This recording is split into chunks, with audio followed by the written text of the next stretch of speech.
Hi friends, ನಾವಿವತ್ತು ಬಟಾಟೆ ಪಲ್ಯನ ಹೇಗೆ ಮಾಡ್ಕೊಳ್ಳೋದು ಅಂತ ನೋಡ್ಕೊಳ್ಳೋಣ ಬನ್ನಿ. ಫಸ್ಟಿಗೆ ನಾನಿಲ್ಲಿ ಅರ್ಧ ಕೆ ಜಿ ಬಟಾಟನ್ನ ಕುಚ್ಚಿಟ್ಕೊಂಡು ಈ ರೀತಿಯಾಗಿ ಹುರ್ಕೊಂಡು ಇಟ್ಕೊಂಡಿದ್ದೀನಿ ನೋಡಿ. ಹಾಗೆ 2 ಈರುಳ್ಳಿ ಈ ರೀತಿಯಾಗಿ ಕಟ್ ಮಾಡ್ಕೊಂಡು ಇಟ್ಕೊಂಡಿದ್ದೀನಿ. ಹಾಗೆ 4-5 ಮೆಣಸಿನ್ಕಾಯಿ, ಹಾಗೆ ಒಂದಿಷ್ಟು ಕೊತ್ತಂಬರಿನ ಕಟ್ ಮಾಡ್ಕೊಂಡು ಇಟ್ಕೊಂಡಿದ್ದೀನಿ ನೋಡಿ. ಫ್ರೆಂಡ್ಸ್, ಇವಾಗ ಒಗ್ಗರಣೆನ ಹಾಕೊಳ್ಳೋಣ. ಫಸ್ಟಿಗೆ ಸ್ವಲ್ಪ ಎಣ್ಣೆನ ಹಾಕ್ಕೊಳ್ಳಿ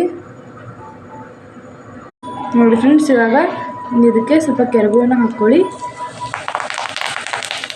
ಇದು ಚಟಪಟ ಅಂದಮೇಲೆ ಸ್ವಲ್ಪ ಸಾಸಿವೆನ ಹಾಕ್ಕೊಳ್ಳಿ. ಹಾಗೆ ಸ್ವಲ್ಪ ಜೀರಿಗೆನ ಹಾಕ್ಕೊಳ್ಳಿ ನೋಡಿ. ಫ್ರೆಂಡ್ಸ್, ಇವಾಗ ಸ್ವಲ್ಪ ಹಸಿಮೆಣಸಿನ್ಕಾಯಿನ ಹಾಕ್ಕೊಳ್ಳಿ. ಈಗ ತಾನೇ ಹೆಚ್ಚಿಟ್ಕೊಂಡಿದ್ವಲ್ಲ ಅದನ್ನು ನೋಡಿ. ಫ್ರೆಂಡ್ಸ್, ಇವಾಗ ಈರುಳ್ಳಿನ ಹಾಕ್ಕೊಳ್ಳಿ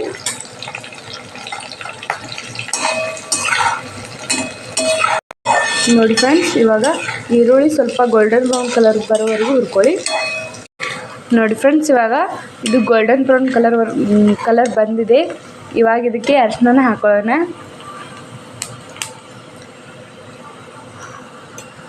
ಇವಾಗ ಮಿಕ್ಸ್ ಮಾಡ್ಕೊಳ್ಳಿ ನೋಡಿ. ಇವಾಗ ಇದನ್ನ ಮಿಕ್ಸ್ ಮಾಡ್ಕೊಂಡಿದ್ದೀನಿ. ಇವಾಗ ಇದಕ್ಕೆ ಬಟಾಟನ್ನ ಹಾಕೊಳ್ಳೋಣ ನೋಡಿ. ಇವಾಗ ಇದನ್ನು ಚೆನ್ನಾಗಿ ಮಿಕ್ಸ್ ಮಾಡ್ಕೊಳ್ಳಿ ನೋಡಿ. ಇವಾಗ ಸ್ವಲ್ಪ ರುಚಿಗೆ ತಕ್ಕಷ್ಟು ಉಪ್ಪನ್ನ ಹಾಕ್ಕೊಳ್ಳಿ. ಹಾಗೆ ಸ್ವಲ್ಪ ಸಕ್ಕರೆನ ಹಾಕ್ಕೊಳ್ಳಿ. ಹಾಗೆ ಸ್ವಲ್ಪ ಕೊತ್ತಂಬರಿನ ಹಾಕ್ಕೊಳ್ಳಿ ನೋಡಿ. ಇವಾಗ ಚೆನ್ನಾಗಿ ಮಿಕ್ಸ್ ಮಾಡ್ಕೊಳ್ಳಿ ಇದನ್ನು ನೋಡಿ. ಫ್ರೆಂಡ್ಸ್, ಈ ರೀತಿಯಾಗಿ ಆಗಿದೆ. ನೀವು ಕೂಡ ಮನೇಲಿ ಟ್ರೈ ಮಾಡಿ ನೋಡಿ. ಟೇಸ್ಟ್ ಕೂಡ ತುಂಬ ಚೆನ್ನಾಗಿ ಬಂದಿದೆ. ಬಾಯ್.